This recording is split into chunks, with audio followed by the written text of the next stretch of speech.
Welcome to EDU World Space. So we're told that a woman is walking along this beam, and it has supported at one end and then in a distance from the other end.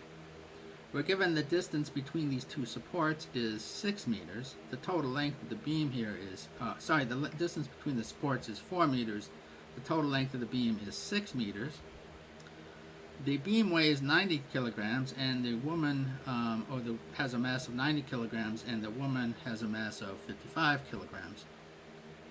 And what we're asked to do is to find, well, first of all, what is the maximum force at this, at what displacement will the force be a maximum at this point?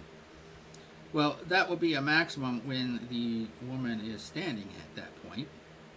And we can see that. So if we draw our force body diagram, we have the weight of the beam, the weight of the woman, and the reaction forces from the supports. The support reaction forces have to equal the total weight that's acting on the beam. And then if we take moments about this point, we have the moment from the weight of the beam, the moment from the weight of the woman, and then the moment from the reaction force at this support, and that needs to be 0.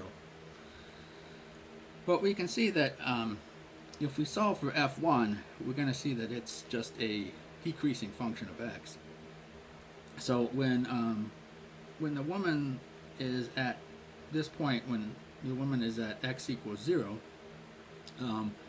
then the force here will be a maximum, and it turns out that that is 1020 newtons. Now they ask for how far the woman can walk before this beam starts to tip. Well, at the point where the beam starts to tip, this load is going to go to 0. So as this woman walks along here, the load is going to change, and eventually it will go to 0 as she's somewhere out here, and this will then start to rock up. And so we can, if we set F1 equals 0, we can then solve for x, and we find that that is 4.61 meters. So she would be out, so this is about 5 here, so about here.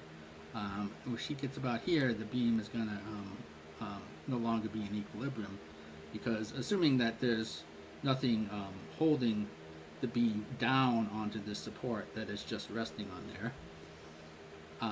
And the force, we can then figure out the force here, and that is 1,420 newtons. And they ask us to sum moments about this point to see if we get the same answer. And what we can do is we can just sum the moments and then plug in all of our values that we got from before, x and F2, and we'll see that we get 0. So we, as we should, so that the moment balance is also valid if we take moments about this point.